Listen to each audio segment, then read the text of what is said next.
Good afternoon, it's Dr. MacLeod at North Shore Medical, and I thought I'd put together a video about vaccination and the coronavirus to try and help our patients understand exactly what the vaccine is and what it does with coronavirus and what risks there are to your body.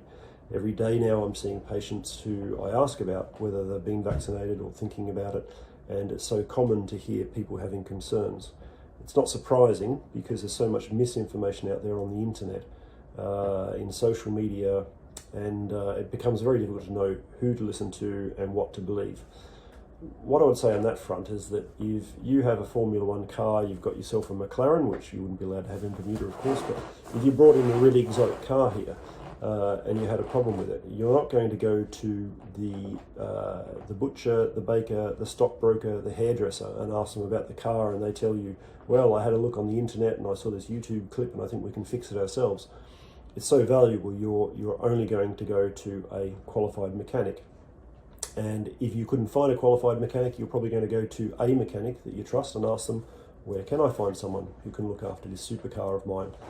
Your body is far more complicated than a supercar, and you shouldn't be trusting on information coming from anywhere apart from qualified individuals, and look for the credible organisations around the world that have been created in order to protect you, to protect populations, and disseminate reliable public health information on threats. And that's exactly what the World Health Organization is, what the CDC are, what Public Health England has been set up to do, and virtually every country in the world has its own Department of Health and has its own equivalent of public health departments that are set up there to try and give you reliable information to keep the population healthy, to prevent them getting sick and being a burden on the health service, and to prevent them getting sick and going off work and not earning money and not paying taxes.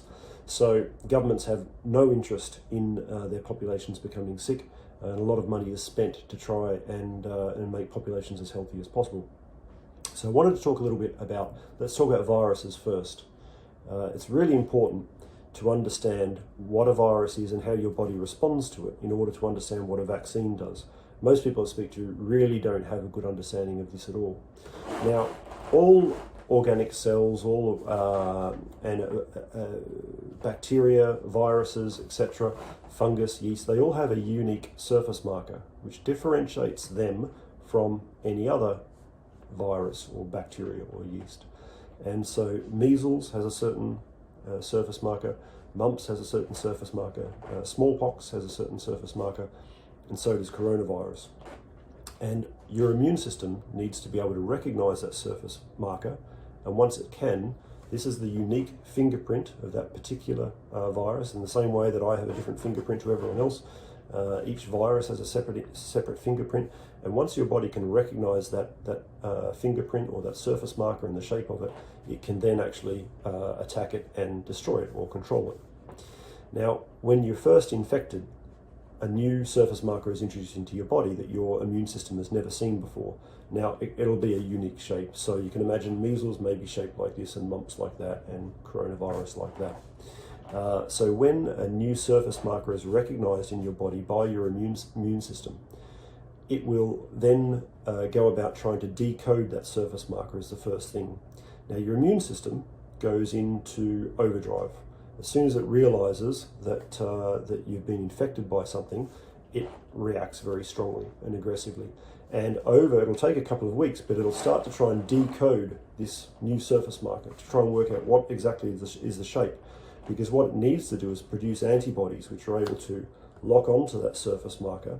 And those antibodies, once they can lock onto the surface marker of the virus, they then allow your white blood cells to come in the back of that. And using the antibody a bit like a docking port, they can then lock onto the antibody and they can destroy the virus on the other end of it. Once you get to that situation, you are pretty safe from a virus. The virus can't cause much harm. You may get infected by it, but you'll clear it quite quickly and you'll have minimal symptoms from it. So the problem is that it takes a couple of weeks for your body to develop that immunity, to develop those specific antibodies where it's worked out what the shape of this particular surface marker is and an antibody that can lock onto it. And during those 2 weeks, that's the danger period when you can die, you can become very unwell, you can have brain damage, all sorts of things can happen, blood clots, etc. Or even just be feeling terribly unwell with nausea and vomiting, because no one wants that either. If it's something like smallpox, then you're actually looking at the chance of you dying in that 2 weeks is 30%. If it's something like measles, it's much lower than that. With coronavirus, we know that in the first couple of weeks, once you've been infected, your risks of dying are around about 1 to 2%, and the risks of hospitalisation are around about 20%. So if we extrapolate that out across the Bermuda's population, let's just say roughly 60,000 people, if we're talking 1 to 2% dying, if everyone in Bermuda catches it, then we're talking about 600 to 1,200 people in Bermuda dying, which is quite a significant chunk of the population. But even worse, if you think about 20% hospitalisation, then you're talking about 12,000 people being hospitalised, and clearly the hospital here just could not cope. And so this is why it is such a danger to Bermuda at the moment, and why governments have responded all around the world so actively to try and prevent this virus getting out of hand. We've been quite lucky in Bermuda because we've been blessed to get a lot of vaccines from the UK. They've been very generous with their overseas territories, and so we have here the Pfizer vaccine, the 2-dose vaccine, which takes from the first dose and then the second dose 3 weeks later, and then the 2-week lag after the second dose. We end up with around about a 95% immunity to the virus. And what's happened after those 5 weeks is that your immune system knows what the surface marker of coronavirus looks like. It's created antibodies against it, and it's ready to attack it as soon as it gets in. So the principle behind vaccines is quite genius, I suppose. The idea is that if the immune system can destroy a virus, but there is that 2-week danger period, is there any way of getting your immune system ready to combat a virus naturally through its own defences, but without running the risk of that 2-week infectious period while we're waiting for immunity to develop? And that's exactly what vaccines achieve. The earliest types of vaccines, what was done was that either a dead virus or a very weakened virus was injected into the body, and it gave your immune system a chance to recognise the virus, to develop antibodies against it without a high risk of becoming sick. Although if you're immunocompromised and your immune system's not strong and you're given a weak virus, you could still become unwell. The more recent vaccines are much cleverer than that, and what they try to do is they try to just introduce only just the surface marker, because that's all that's needed for your immune system. And by introducing the surface marker into your body, your immune system then can start working on it, can decode it, can create antibodies that can lock onto it, and then can mass produce those antibodies, so that should you get infected in the future by the real virus, which has the same surface marker, your immune system can react immediately. It can pick up, right, we're infected, we're invaded. Your immune system shifts into overdrive, and this is when you might feel some of the aches and pains and some of the fevers as your immune system puts up your own temperature, it speeds up your metabolism while it reacts, but it'll clear that virus very, very quickly. And so the vaccines that we have are actually the most natural protection that you can get against a virus, apart from being infected by it. It's the only other way to gain that same level of protection, except that, of course, to be infected, that you've got to run the risk of becoming very, very unwell. Now, people are worried about how fast the vaccines were created. When you think about it, there were at least 7 vaccines which were all created within about a 7 to 9 month period. And the reason why all the vaccines came out, the Russian, the Chinese, the Indian, the 4 Western vaccines, they all came out around at the same time, because 7, 8, 9 months is as fast as modern science can now work and produce a vaccine. Years ago, where they didn't have the computers and the various other, the experience actually in developing vaccines, of course, it was a much slower process, took years and years and years, and you can imagine you've got test tubes and you're putting drops in there and you're watching them for 2 weeks and you're writing down what's going on. Now we've got computer software which can run simulations, etc., and speed things up. And also, because this was such a huge threat around the world, governments spared no expense whatsoever. So they basically had limitless budgets in order to produce these vaccines. And so they were able to produce them. And the initial trial data that came out was very good.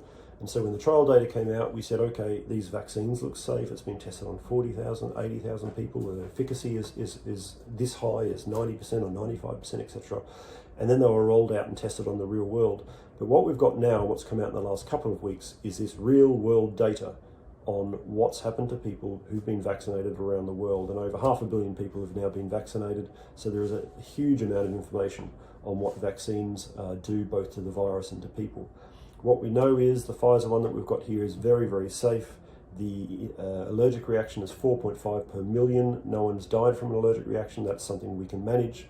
And there are no other clear risks involved in this vaccine, apart from the normal bit of a sore arm, aches, pains, maybe feel a bit chilled for a day while your immune system is responding. But these are all normal. And compared to the risks of coronavirus, they're absolutely negligible. This is also what we've seen in Bermuda, is that people who have been vaccinated here and are testing positive have no symptoms.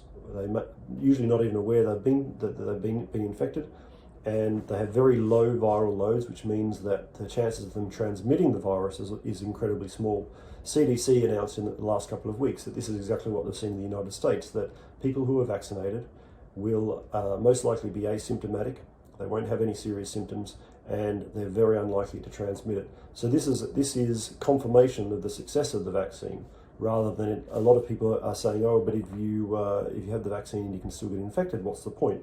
The point is, if the virus can't hurt you, and if you're not going to spread it, then the virus ceases being a threat. And when you look at the fact that the potential side effects for this vaccine are minimal to zero, not only for your own health, but the health of your family and the health of your community, you should really think seriously about getting the vaccine.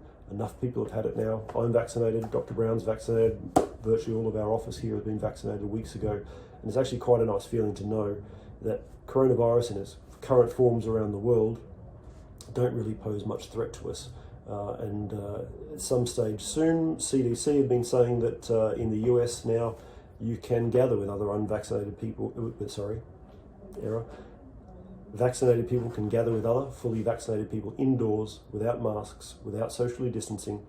And if a fully vaccinated person is exposed to coronavirus, they don't need to quarantine and they don't need to get tested unless they actually develop symptoms. And so those are the conclusions that have come from the data that they've gathered across the US as they've been vaccinating. So that's a real reassuring thing. And I think most importantly, it suggests to us that if we really get a move on this vaccination program, and if we can get Bermuda up to the herd immunity sort of levels, that life can return to normal, and that's what we all want.